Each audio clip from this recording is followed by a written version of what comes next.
There's a little more information about this, but it's pretty much just the same here.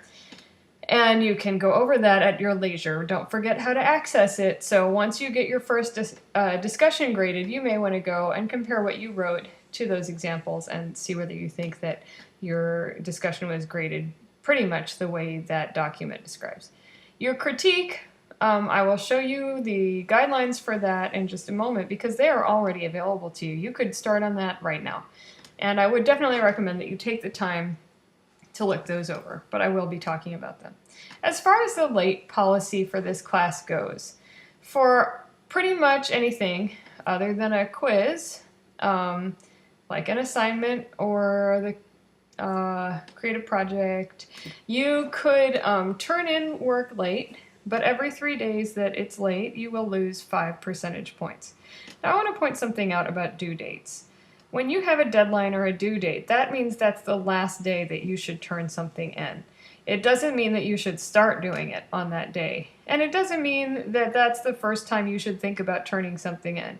I would recommend you'll have at least 2 weeks between the day when an assignment becomes available and when it's due. I would recommend that as soon as the assignments are available, you get started on those. There's no reason to turn things in late, and when you turn something in late, you just lost your opportunity for a perfect score on that assignment. So a lot of people tend to think that if something's due, again, I'll use September 1st as an example, that means they shouldn't do it until September 1st. There's no reason not to do it sooner, and I certainly don't mind if you turn things in early. In fact, if you work on something early and you're not sure about it, that gives you a chance to contact me or your professor in your other classes and ask for feedback before it's absolutely due and then it's kind of too late for the feedback. You can see the information here for contacting our access office, and then again, if you scroll down, that's a list of every due date for the class. And they're all listed here, so it should be easy for you to follow along with.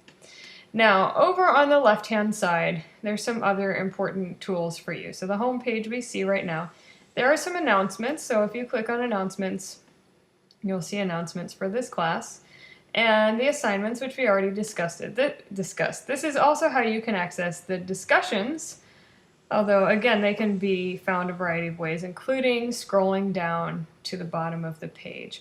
And you will just click on the title of the discussion, and it will open up, and then you can follow the instructions. And if you want to post, you can just click here to type and then click on post or reply, and you'll have your post right there. It's pretty straightforward. At this point, I imagine most people have used a discussion board or email at the very least at some point. If you click on grades, you are actually able to check your grades at any time throughout the semester. So you can see your grade on each assignment. In addition, you can also see your total grade.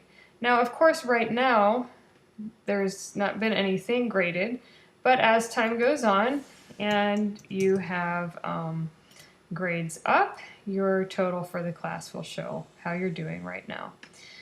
There's a lot more you can do with your grades involving the what-if scores, but for some reason it doesn't really work when I'm demonstrating with the test student. So I recommend that you look into that, and I will probably be emailing you a tutorial about it later in the semester. But the main thing that you need to know is that your grade is available to you at any time. So day or night, if you want to know how you're doing in the class, all you have to do is click on grades. The people tool is very important. I told you that I would explain how you should contact me rather than using that email that is listed on the syllabus. When you click on people, that gives you a list of everyone in this class. If you want to send a message to one of those people, you click on their name. And then you would click here to send a message. Unfortunately, I can't actually demonstrate that, but it basically works just the same as it would if you were using any other email account. So again, that's people, and then you click on the person's name, and then you click on message, and that will take you right into a message so you can compose a message to your classmates or to me. And that is how I would like you to contact me, for the simple reason that I teach 7 classes and I only have 1 email for the entire college, and I get also a lot of emails from colleagues and from my boss and from our district. And so when you send me an email there, it gets kind of confusing because it gets mixed in with maybe 50 or so emails I get every day. If you send it through this course, then it's separate and I can easily find it, and we have an easy record that's easy to access if we want to go back and look at our emails between us. There are some pages linked, but again, you'll know when it's time to look at those because you will be directed there. And that is about it. The syllabus is also on the home page, so there's no real reason to click on that. Quizzes. Again, you can access the quizzes just by clicking on the link to the quiz. Or you can click on quizzes. Either way is fine. I do want to mention something about these quizzes. So as you can see, you have 3 quizzes that you will have to do. With the exception of the quiz over the syllabus, which will be graded over your comprehension of this orientation and all of the information in the syllabus, this one will be graded for accuracy. The other 2 quizzes, quiz 1 and quiz 2, are just graded based on completion. And they're really just there for you to learn. So it's just a way for you to explore your preconceived notions, or in the case of quiz 1, just really to explore your opinions and feelings about things. And it's not going to be graded on whether you're right or wrong. And in the case of quiz 1, there is no right or wrong answer. So please don't think that you need to study for these quizzes. They are not something to study for. The only one you need to study for is the quiz over syllabus. Everything else is just based on your thoughts and opinions. And so you don't need to study for those. Let me just make sure that I've covered everything that I wanted to cover. I believe I have.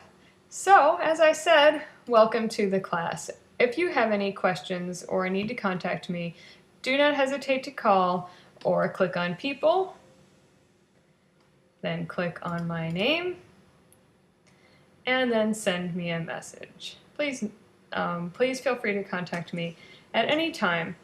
Occasionally, it takes me, at least 24 hours to answer your messages, and please understand that I do not sit in front of a computer constantly, so at times, I do take a day to respond, and on the weekend it might even be a little more than a day, so plan accordingly. If you leave your work till the last minute, there's a chance that I won't have 24 hours time to get back to you. I respond as quickly as I can, but just like everybody else, I do have other things that I have to do, including the 6 other classes that I'm teaching.